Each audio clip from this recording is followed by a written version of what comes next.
Welcome back. Let's start immediately as we do have a lot of questions and a lot of topics to discuss with my dear guest live here in the studio, our expert when it comes to energy, to oil and gas, I'm not going to say an engineer, but he is a geophysicist, and this is a very, very rare, if I would say, very distinguished specialty, but he is the one to be fit for answering all these questions regarding oil and gas.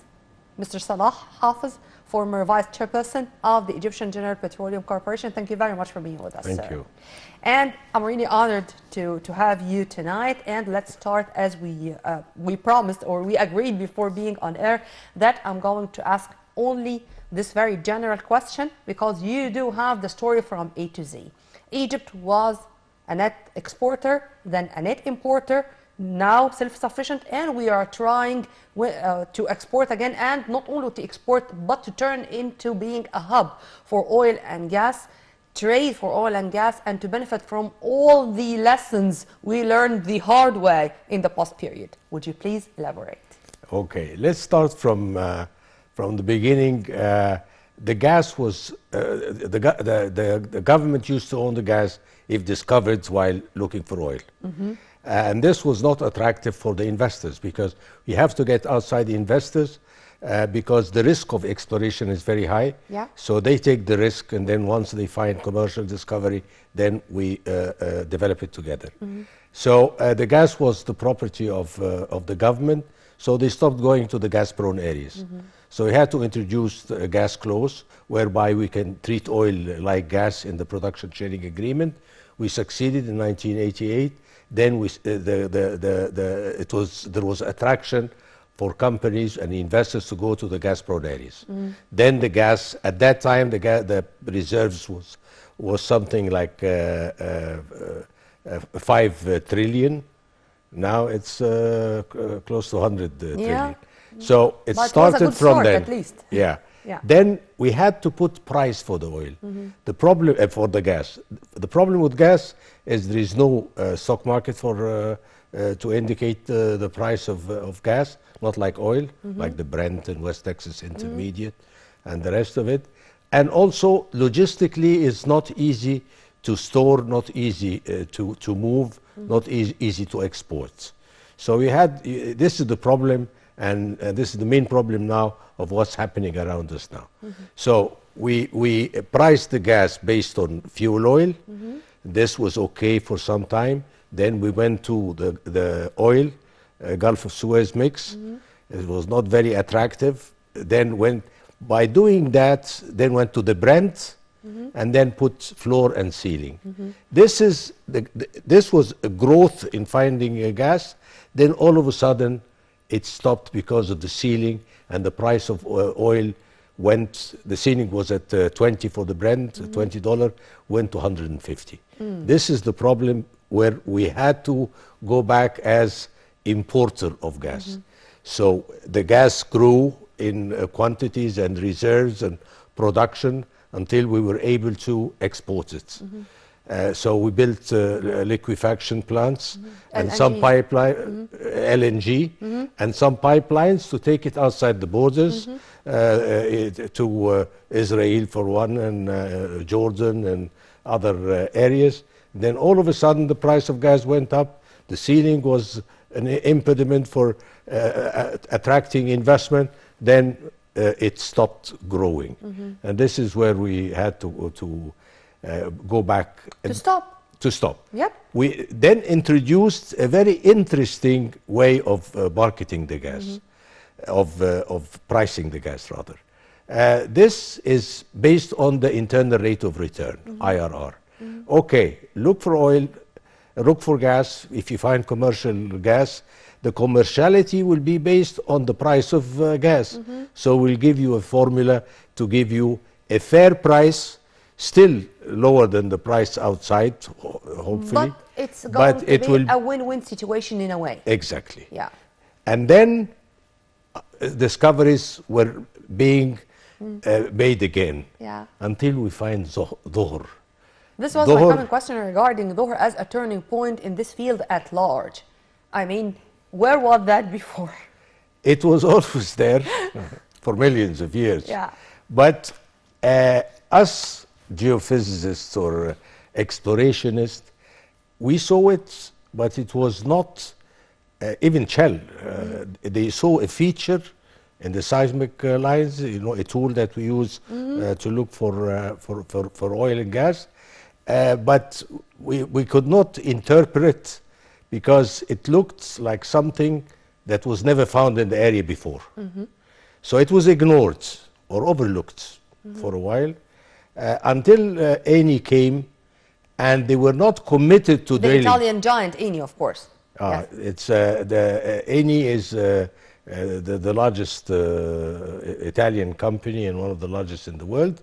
They came and acquired this area, and they were not committed to drilling wells in the first period.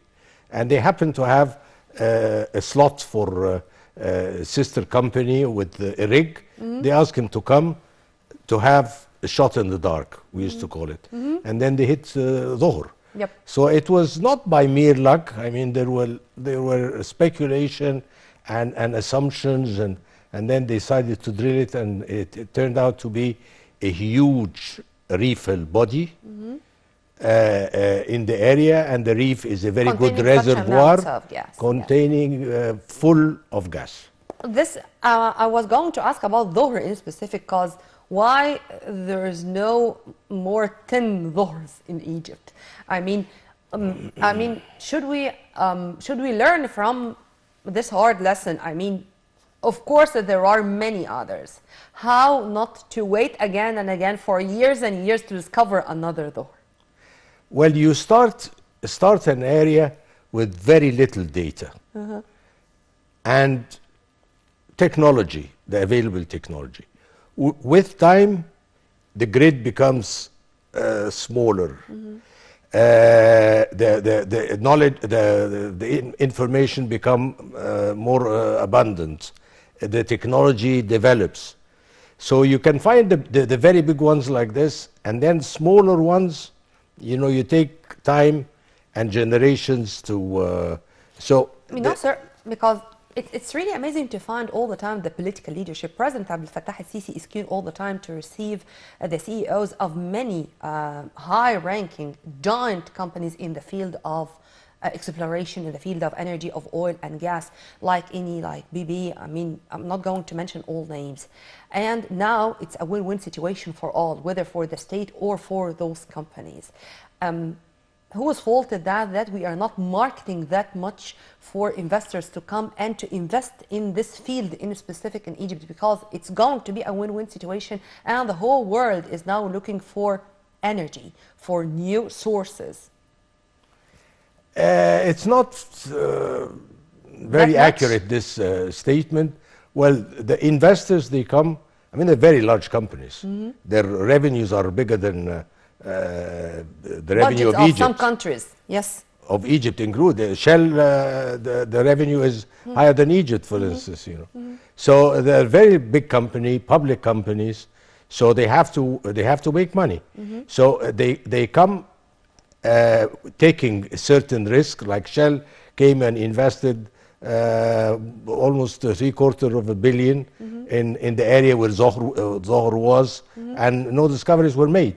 But President Sisi, the very important is the price of oil and the political stability. So the political stability was introduced with the achievements that were made lately in Egypt, politically and socially and everything. So this gave comfort for investors to come and invest, and the information about the price and the way they price the gas. Yep. So they started coming, but it's very expensive and time-consuming processes. Zohr, for instance, cost more than $11 billion to develop, and the depth of water was 1,500 meter. 1,500 meter, you have to only use robots, and the parts you use to develop a discovery like this You can the meetings with Sisi, with the oil companies, made them finish, complete the development of the field in a record time. So things like that happen, but investment and the time between finding a discovery and having it on stream, it's a very complicated and costly processes. So it's win-win if they make discoveries like this. But many of them, they come, invest money, drill the commitment wells, and find no, like Shell, for instance. Shell is the largest oil company in the world. So it's a business that is not it's not an industry whereby you have feedstock of certain material and there is market for the outcome of manufacturing this. And it's not like that. There is a risk inherent to our business from the beginning to the end. The end is the price. The beginning is... But when it's going to be sold like hot cake. Yeah. I mean, it's not going just to be for the local market. It's going to be for exporting, like the infograph, which was saying that in the petroleum industry sector, there is a leap.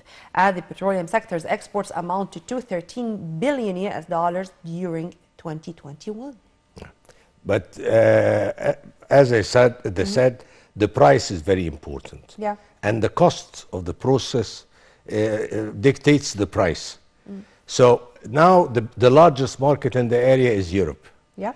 And everybody in the area and outside the area, because if they're close, it's better to use pipeline. If they're farther away, then they use LNG, because of LNG is energy intensive, and pipelines, they're costly if the water is deep, and if they go through sovereign countries, they have to pay a right of way. So there is a depletion of the and yet it has to... I'll tell you a very interesting story regarding this. Yeah. The East Europe, the countries in East Europe, including Italy and this area, was getting all their gas from Russia. Okay. For a high price, because they go through Ukraine, they go through other countries, and they get right of way. So by the time they receive it, the cost is high. So there was a Nabucco pipeline was designed to get gas from the Caspian Sea and gas from Iraq, gas from Iran and Egypt. We were going to have a trunk line connecting to the... And Russia fought it right, left, and center, and stopped it, aborted the project. And they said, we'll make the Nord Stream and the South Stream and the Blue Stream through Turkey, because Turkey was angry because they were supposed to get 15% of the gas going through Turkey from the Nabucco pipeline. So it's all political. The geopolitics and the price they pay a very important role in competing. And we are going to speak about particularly the impact of the Russian-Ukrainian war or conflict on the global economy in general, and on the oil prices in specific, in addition to the high prices of all commodities, including even food. But let's focus a little bit more on Egypt and on maintaining the production and exploration levels of natural gas despite the coronavirus. Of course, the pandemic had its negative impacts on the global economy in general, and on all in all fields of industry, including oil. How do you see the Egyptian resilient way of keeping our economy strong, and in keeping our standards of exploration, of manufacturing, of whatever you say regarding the oil and gas in this very tough period? Well, as I said, for the gas in particular, now we're talking about gas, it's the price of gas, the infrastructure, and the political stability. And for the political, and we're competing for the same market with Russia, for instance. So there is a big brother sitting there watching us. Yeah. So we did very well, given the circumstances that I mentioned. We did well in turning from net importer to net exporter, of course, because of Dohor, and Dohor because of they were pushed so much and managed to do it in a record time, given the depth of water that they have to build To dig into, to reach. the depth of water to get the gas all the way to the bottom of the sea. And then they get it To the surface. To the surface and to the land. But this cost a lot of money. Sure. Because of the pressure, the pressure and the depth. Yes. You have to use robot and special parts that makes you queue for years sometimes to get what you want. It's Yep. not over-the-counter items. Yes, sure. So this is one thing. The other thing is the stability. As I said, the political stability. It was attractive for companies to come, and they saw discovery like this. So as you said, there must be more discoveries of this size or a little or smaller. But this was in the carbonates. And we used exploration in the Mediterranean was usually for the sand. Yeah. So this was very attractive and helped override the problems that we encountered from the epidemic and the price of oil and the competition. So we were lucky. And the hub. The hub, it's energy hub. It's not Yeah. gas hub. Not And it's energy. very smart. Yes. It's very smart to make it for energy. And even the United States became a member, but only observer. But the countries around us, they make energy, and so you can have refineries, refine oil and produce fuel, and fuel you can produce energy. But the gas has the best chance. The line share.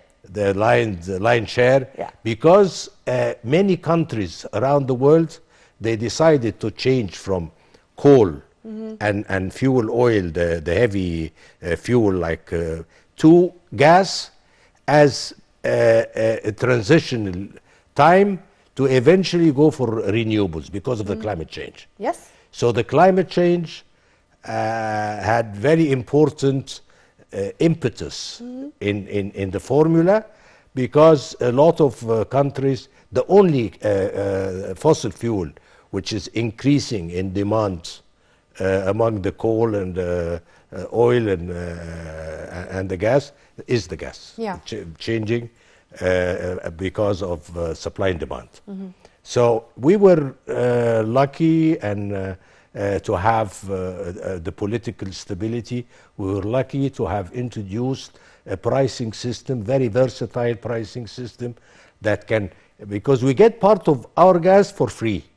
So if we pay a little bit more for cost recovery, and then the average will still be low, then we can compete internationally by building our And infrastructure. really to turn into an energy hub. Correct. Yeah.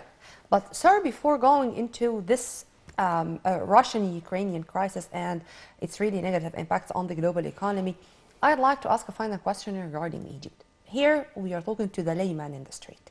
When the layman in the street listens to these reports and these infographics and speaking about being self-sufficient in oil and gas, and also about being an exporter and about being of the best when it comes to the Middle East or even Africa, to be also the gate to Africa. But he is going to ask then why we do witness some, even if it is a tiny little raise in the pricing of fuel. Why? Even if it is at 25 piastres per liter. This is something which may raise these questions. We are self-sufficient. Why we don't even lower the prices of the fuel? At the end, we are a net importer of oil. And net importing, when I was working in the sector, we were net exporter. So if we put subsidy and alleviate the price a little bit for, then we will give the government less money. But now, because we're net importer, if we do so, we will take money from the budget, which can be used in other projects, more so, because we import, we pay money, international price. So if the international price, before putting the budget, they estimate the price, an average price, and put in the budget. And so if the price increases as it is now, then we will ask the Ministry of Finance to provide more money for other projects, for education, for infrastructure, for this Health, and that. any service. Health, and you know the pace in all other developments in the country. We are now 100, so if 110 million. If you extract, overpopulation also is doing a lot. So the subsidy, our development in a way. The subsidy was essential to be removed because it's long gone the concept of subsidy, even for food. It's no longer there. It's a very backward and crippling mechanism to help the poor. The best thing which is being done now to develop the country and to Decent Life Initiative to take care of the low-income brackets. This is much better because I portrayed it one time that the problem, like a rich man is using maybe 10 times his carbon footprint is measured by carbon footprint. So if someone has got 2 or 3 cars and got 10 air conditioning, and because you're talking about energy, and travels to Europe and then he benefits investment much more than the poor. The poor. Because the poor, they use the minimum amount of minimum cost to move or to have one light and then turn off all the lights. So it's a spoiling mechanism, and it's 80% of the subsidy. And contradictory to the word sustainability. Taken by we want to achieve on the ground sustainable development. True. And it was not going to be achieved on the ground with this disastrous subsidy process, which was not, unfortunately, intended to benefit the poor. Well, returning back to Ukraine and Russia and to the global economy, which woke up after even having a breath, taking into consideration that we are going to live for a while with this COVID-19 issue. So we are going just to lift all these restrictions and return back to production. But oh, what happened just 3 days ago turned the whole story upside down. And there are already negative impacts from this conflict or struggle on everything related to economy, on the food pricing, on the prices of all commodities, of food, you name it. Let's watch the story in detail in the coming report, and we are going to turn back to know if this is going to have its impacts on the whole world or to be directed to special areas or to Europe in specific. No, the whole world is going to suffer, believe it or not. Right after this, we are going to be back.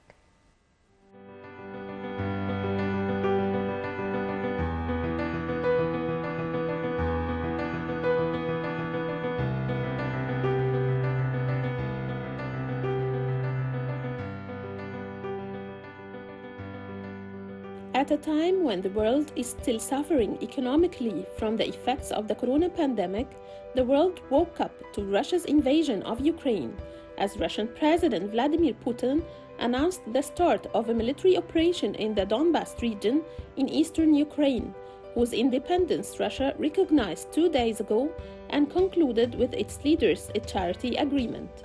On the other hand, the research center at Bank of America expected that the price of Brent crude would reach $120 per barrel by the middle of this year, whereas oil prices in Brent crude futures jumped by 7.41% during last Thursday's trading to exceed $104.17 a barrel as well as US crude futures prices by more than 6.5% to reach more than $98.8 a barrel, to surpass the $100 level for the first time since 2014.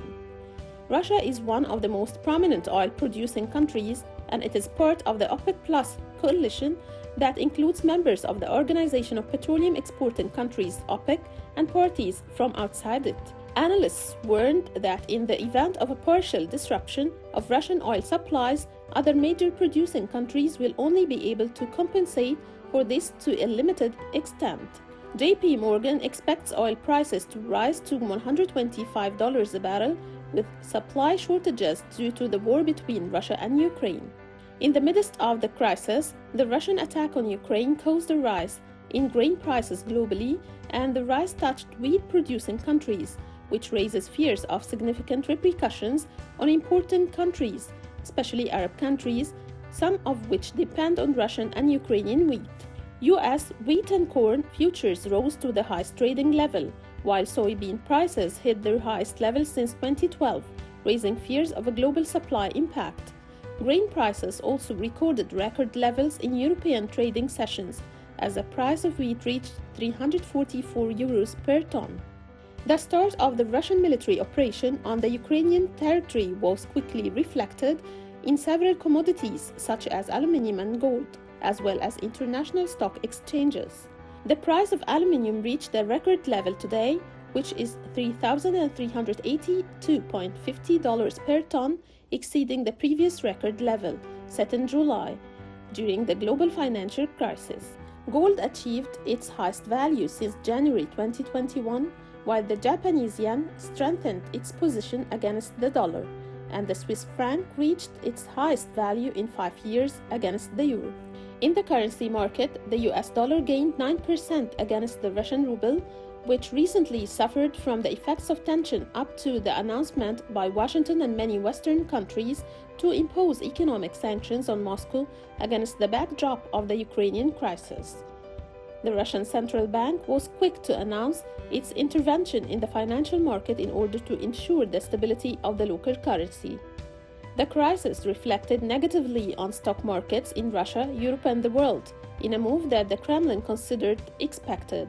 This came after the Moscow Stock Exchange announced the suspension of trading in all markets, to be resumed at a later time, after falling 14% in the first hours, while the European stock exchanges recorded a sharp decline with the start of trading.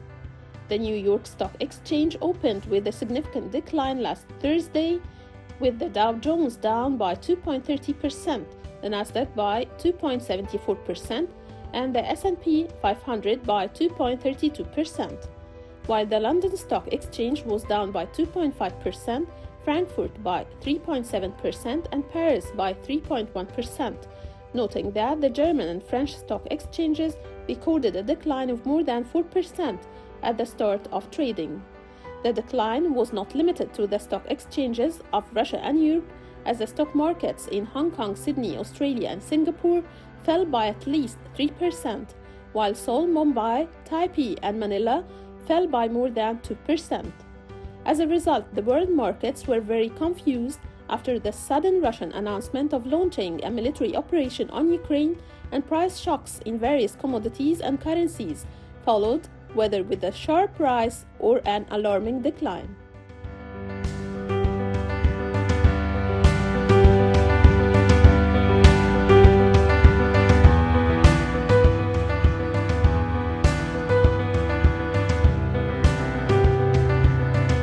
Welcome back. Mr. Hafid, economists and experts in these fields in specific when it comes to energy said that the oil prices is going just to increase or to have a leap. One barrel is going to cost higher than $100. And of course, the only beneficiaries here are going to be the producing countries. And all this due to this conflict between Russia and Ukraine. How do you see this, and how do you see this not only today, but on the long run? I see it's mostly economical.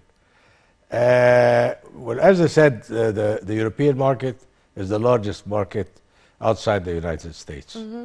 And because the United States with Henry Hub, they have their own system and infrastructure and self-sufficient in a way for North Africa and the nearby areas. Russia, they don't want Europe to depend more and more on Russia. Okay. They want to market their gas, shale gas, and they want to build liquefaction plants. They want, even they're thinking of pipeline going from Alaska or the North Pole to Europe. The western part of Europe depends less on the Russian gas, namely England, for instance. Yep. They use about 3% from Russia, and the rest they getting from Venezuela, from Trinidad, from West Africa, from the United States. Lately, the United States increased their capacity for LNG tremendously, and they're working very diligently to even do more. And so, with all this, the Nord Stream 2 going through the Baltic Sea from Russia will get the, and as I said, it's a price war. Yep. A price war. Now, because of Ukraine and the security and the NATO, you know, there were skirmishes all along the borders. Lately, the borders. Yeah. So they decided to put an end to it and prepared themselves. Russia prepared themselves to change their reserve and central bank system to be able to be less vulnerable to sanctions that will inevitably be imposed. Sanctions was going to be my coming question. Right or wrong to impose sanctions on Russia economically? Is it Russia which is going to be negatively impacted, or these sanctions are going to have their negative impacts on the whole world and on the European continent at large? Well, this is the first time that the big powers have a conflict like this. You know, usually the security, when you talk about security, when doing so, Russia will be hurt, and Europe will be hurt badly. Badly. And the economy of the world will be, because with the energy supply and demand, Germany will get a way or another their needs for gas Domino from Is it the domino far effect, away. sir? Domino effect? Yes, always, yeah. It's a domino effect. Yeah. And this is hurt and this is hurt. And we're less hurt, the developing countries, than if the conflict is with in Syria or Iraq or, you know, it's good. They do it, the big countries, to benefit out of it.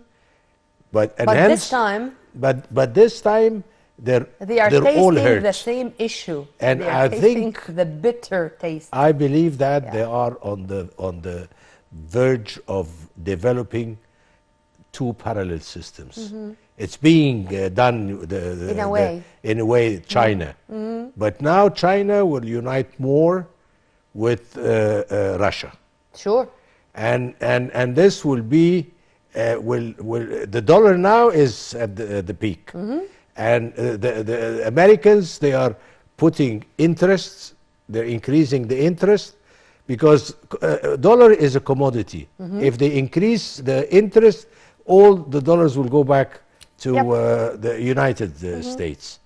So it's a fight, and the sanctions that will be imposed, it will help Russia to unite and to work closely with China and Japan. Japan will not to the East. To put the West into a vicious circle, which they are not going to be able to bear. Or to shoulder its responsibility in front of their peoples. But I'd like here, sir, to read a statement by one of the economic experts and to ask you to elaborate or to tell me your vision regarding that. Raising energy prices globally opens the opportunity for Egypt to increase its exports of natural gas abroad, in addition to attracting more investments in the oil and gas sector to increase discoveries and production. In addition to the increased demand for oil will increase the traffic of ships transiting the Suez Canal. True or false, or at least partially true? It will change, not necessarily increase. Okay. But because there is a new trade agreement between the supplier of gas to China and Japan and South Korea, because if sanctions will prevent Russia from exporting their gas to Europe, then Europe will get the gas that was going to other countries, and Russia will export their gas to China, because they're changing all from coal, as I mentioned, yes, from coal to gas. So the map will change. But I think Egypt, it's a golden chance for Egypt to grab this opportunity and activate. Because once you get a share of a certain market, then you work very hard to keep it intact. You don't give in easily. So now we're getting a share from the European, from Europe, which is our aim, the big fish that we all look for. Yeah. And Russia will, if the Nord Stream. Because the Nord Stream was going to make Germany get the gas for minimal price. And this is the fight, because Nabucco, they were going to get the gas to Central Europe or East Europe for 30% less than the gas which they were getting from Russia. So they immediately aborted it and fought for it and built the North Stream and the South Stream through the Black Sea, the other ones through the Baltic Sea, to pay less right of way. So it's all price war. And America, they want Europe to be less dependent on. Of course, we wish that the war is going to end now, not even tomorrow, and to live in peace by all means. Well, unfortunately, sir, we're running out of time, and we're going to leave you with a promise to see you again in more episodes of our programs, because you're really an added value to our screen.